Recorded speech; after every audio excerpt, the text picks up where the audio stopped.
उपस्थित गुरुमुख भाई बहनों को सप्रेम जय सच्चिदानंद जी।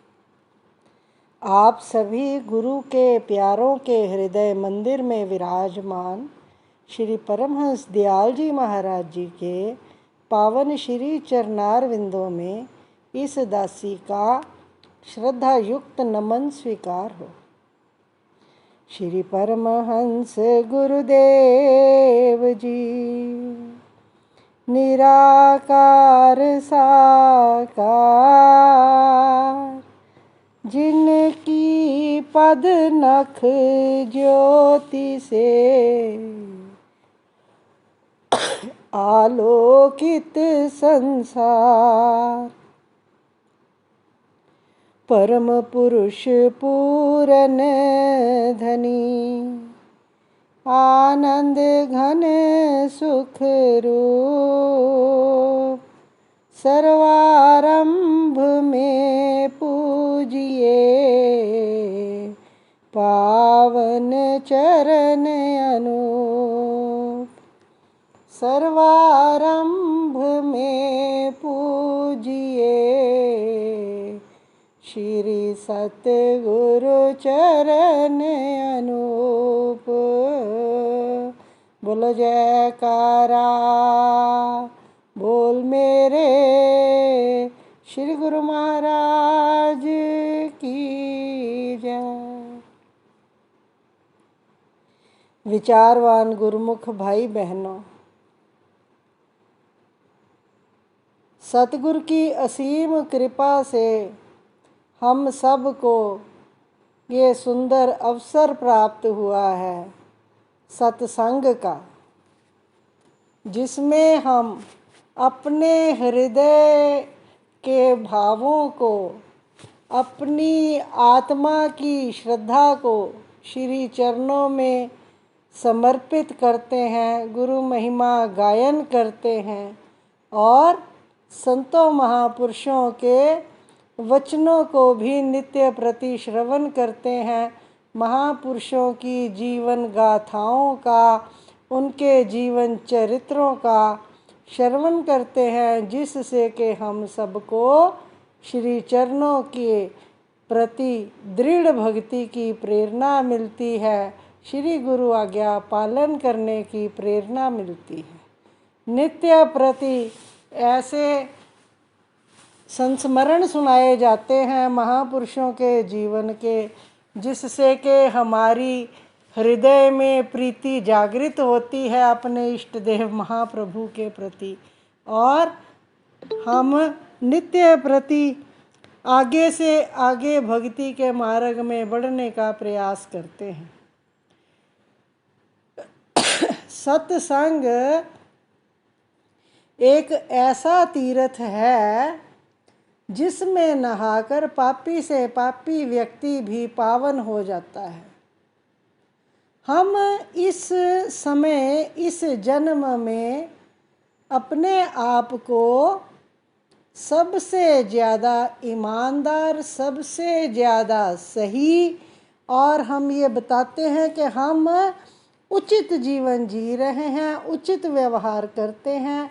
हम अपने हृदय में अपने आप को सदा सही साबित करते हैं, जबकि इस जन्म में भी हम अनेकों गलतियां करते हैं और जिनके प्रति हम अपनी आंखें मूंद लेते हैं। तो और जो इतने अनेकानेक जन्म हम भुगत कर आ रहे हैं, उसमें हमने क्या क्या गुनाह, क्या क्या पाप, क्या क्या गलतियां की हैं, उनका तो हमें क्या ही हिसाब होगा, कुछ पता ही नहीं होगा। जो हम अभी की अपनी गलतियों से आंखें मूंद लेते हैं, तो पीछे क्या करके आए हैं उसके बारे में हमें क्या जानकारी है। पर सत्संग में आकर हमें ये विवेक मिलता है, ये विचार मिलता है। इस जन्म के लिए तो कम से कम ये विचार मिलता है कि ये कार्य सारे गलत हैं, ये असत्य है, इसको हमने इस पर नहीं चलना है और सत्य के पथ पर चलना है, भक्ति के पथ पर चलना है। उसके लिए स्वयं को, हृदय को शुद्ध करना है, साफ सुथरा निर्मल बनाना है, ताकि मालिक हमारे हृदय में आकर वास कर सके। तो इतना सब कुछ ये हमें सत्संग में आकर प्रेरणा मिलती। सत्संग में आकर भी हम कई बार गफलत कर जाते। सत्संग में आकर भी हम स्वयं को ऊंचा सिद्ध करने में लग जाते। यहाँ भी हम गलती करते हैं। विनम्रता से ही कुछ हासिल किया जा सकता है, और सद्गुणों, जिसमें सद्गुण हो जिस व्यक्ति में, तो उसमें अधिकाधिक विनम्रता का होना लाजमी हो जाता है।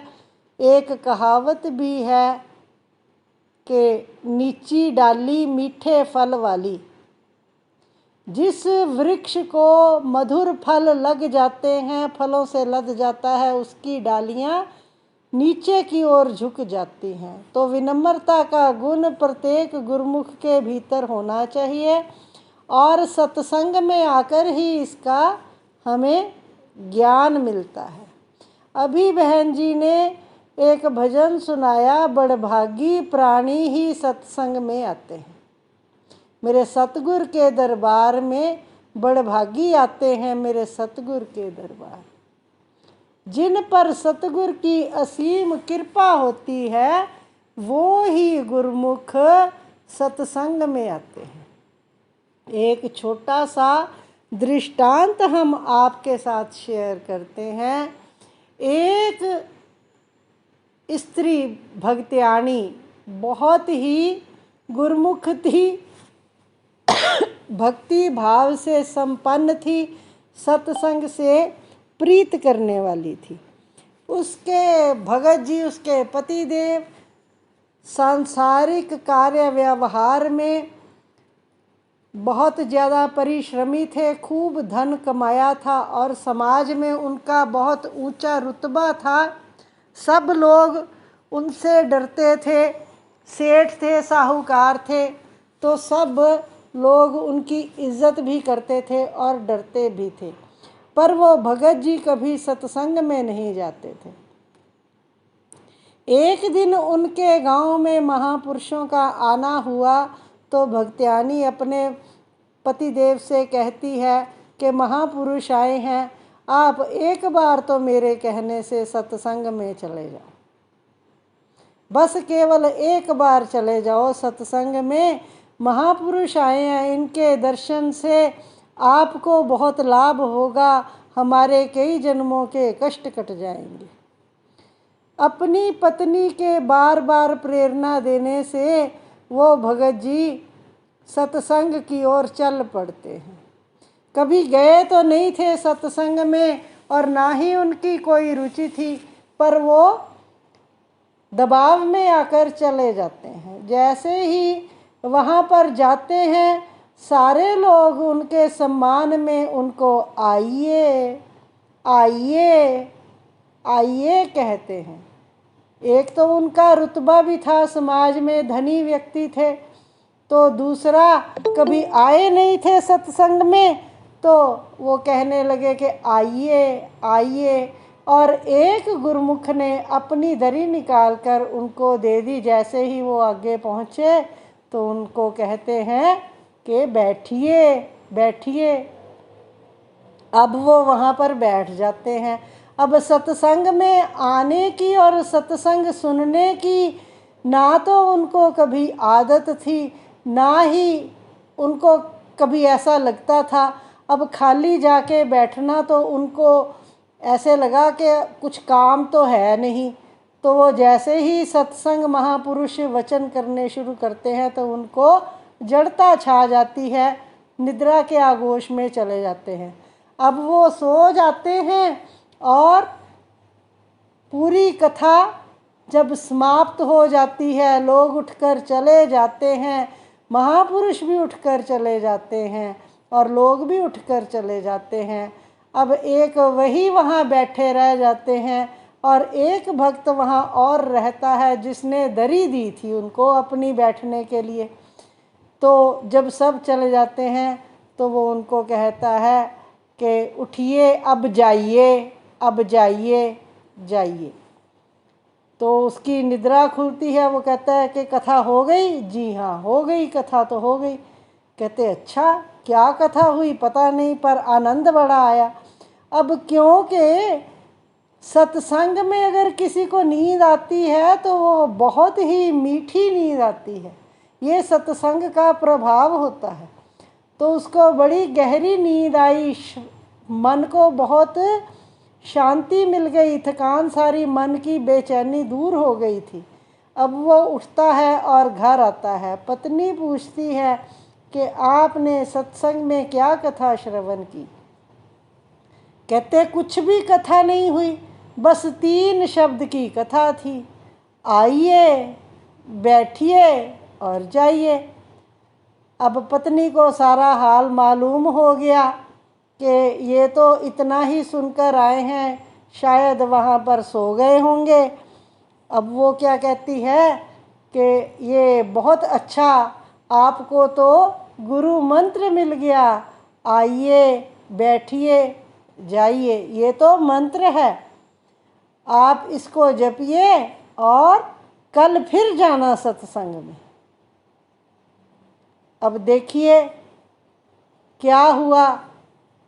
रात्रि का समय हुआ, जब खाना वाना खाकर सोने की बारी आई तो भगत जी को नींद ही नहीं आ रही थी, क्योंकि सत्संग में पूरा सो के आए थे। तो अब नींद कहाँ से आए, बड़ी बेचैन। अब उनके मन में बात बैठ गई जो पत्नी ने कही थी कि मंत्र मिला है, गुरु मंत्र, आइए, बैठिए, जाइए। अब वो यही बैठा बैठा कहने लगा, आइए, बैठिए, जाइए।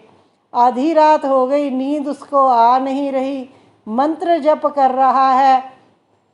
इतने में क्या होता है, एक चोर आता है। अब वो कहता है आइए।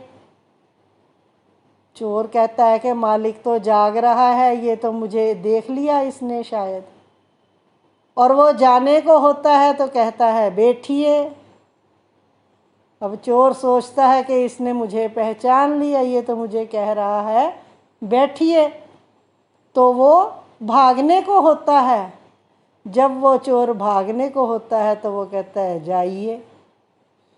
चोर तो परेशान हो जाता है कि इसने तो मुझे भली भांति पहचान लिया है, ये तो सुबह मुझे पकड़वा देगा और मुझे भारी हर्जाना देना पड़ेगा, क्योंकि इसने मुझे बहुत अच्छे से पहचान लिया है। तो वो क्या करता है, चोर वापस आता है, उसके पैरों में गिर जाता है।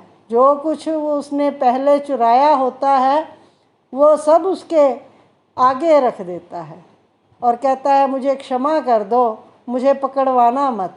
कहते तू है कौन भाई? अब वो सेठ क्या करता है, लाइट जगाता है, देखता है कि कौन है, लाइट जगाता है। कहते आप तो सब कुछ जानते हैं, अब आप मुझसे ही क्यों कहलवाना चाहते हैं? आप स्वयं सब कुछ जानते हैं। आपने मुझे कहा आइए, आपने मुझे कहा बैठिए, आपने कहा जाइए। अब उसने बहुत सारा धन चोर ने उनके चरणों में समर्पित किया। तो अब भगत जी अपनी भक्तियानी को उठाकर कहते हैं देखो ये कैसा हाल हुआ है मेरा एक दिन सत्संग में जाने से। तो पत्नी कहती है कि एक दिन सत्संग में जाने से 3 लफ्ज़ आप सीख कर आए हैं, आइए, बैठिए, जाइए। केवल इतनी बात से, केवल इतनी बात से आपने एक असली चोर को पकड़ लिया। आपने सत्संग में कुछ हासिल भी नहीं किया, कथा भी नहीं सुनी, तब भी आपने असली चोर को देखो आपके चरणों में गिर पड़ा, आपसे माफ़ी भी मांग रहा है। और अगर आप सचमुच सत्संग में जाकर अगर आप कहीं कथा श्रवण करते और सत्संग के वचनों को हृदय में धारण करते तो आपके अंदर के जो चोर हैं, काम क्रोध लोभ मोह अहंकार ईर्ष्या द्वेष मत्सर मद, ये सारे चोर डाकू आपके बस में आ जाते। तो इतनी बात से उस व्यक्ति की वृत्ति बदल गई और वो सत्संग में जाने लगा, और सत्संग में जाकर जो जो वहाँ पर वचन श्रवण करता उनसे लाभ उठाने लगा। उसका जीवन, उसको लगा कि अब मेरा जीवन सार्थक हो गया। तो सत्संग का लाभ महापुरुषों की शरण भाग्यशाली व्यक्तियों को मिलती। अभी इस बार जो हमारे हजूर दाता दयाल जी फॉरेन में गुरुमुखों को, बहुत सारे प्रेमियों को श्री दर्शनों से और श्री शुभ आशीर्वाद से लाभ देकर आए हैं। तो इस टूर में श्री गुरु महाराज जी ने श्री टेरी साहब में भी कृपा की, वहाँ पर भी संगतों को दर्शन दिए। श्री चरणों में एक प्रेमी दंडवत करके माथा टेकने के लिए आगे आता है और श्री चरणों में विनती करता है, स्वामी जी मैं बहुत खुश हूँ, स्वामी जी मैं बहुत खुश हूँ। बार बार यही कहता है, स्वामी जी मैं बहुत खुश हूँ। तो महाप्रभु ने फरमाया कि क्या बात है, तू कह रहा है मैं बहुत खुश हूँ, अब मैं बहुत खुश हूँ, क्या पहले तू दुखी था? कि स्वामी जी जब आप 5 माह पहले आपने कृपा फरमाई थी तो मेरे हालात बहुत ख़राब थे, मैंने आपके श्री चरणों में विनती करी थी कि मैं बहुत दुखी हूँ, बहुत दुखी हूँ। तो आपने श्री मुख से मुझे फरमाया कि आप 5 नियमों की पालना नित्य प्रति किया करो, 2 घंटे का सिमरन ध्यान किया करो, आप अवश्य ही श्री परमहंस दयाल जी महाराज जी की कृपा से अवश्य ही सुखी हो जाओगे। और कहता है मैंने आपके श्री मुख से ये आज्ञा जब से सुनी, मैंने इन नियमों पर परिपक्वता से पालन किया और मैं आज बहुत खुश हूँ स्वामी जी, आपकी कृपा से मैं बहुत खुश हूँ। तो भक्ति की मार्ग में जो भी प्रेमी अपने जीवन को लगाता है, अपने इष्ट देव के बनाए हुए नियमों पर श्री आज्ञा के अनुसार अनुसरण करता है, अपने जीवन को आज्ञा के अनुरूप बनाता है, तो वो अवश्य ही इस लोक में भी सुखी संपन्न जीवन जीता है और परलोक में भी उसका जो समय है वहाँ पर जाकर भी उसका जीवन सफल होता है। सतगुर लोक के और परलोक के दोनों जगह के हमारे रखवारे हैं, और जो गुरुमुख 5 नियमों की परिपालना किया करते हैं गुरुदेव की खूब प्रसन्नता को हासिल करते हैं। और गुरुमुख का सबसे बड़ा जो लक्ष्य है वो केवल यही है कि अपने इष्ट देव की प्रसन्नता को पा सके। जो गुरुमुख सतगुरुदेव के बनाए हुए नियमों पर अपने जीवन को चलाते हैं वो अवश्य ही श्री सतगुरुदेव की प्रसन्नता प्राप्त करके अपने जीवन को सार्थक बनाते हैं। बोलो जयकारा बोल मेरे श्री गुरु महाराज की जय।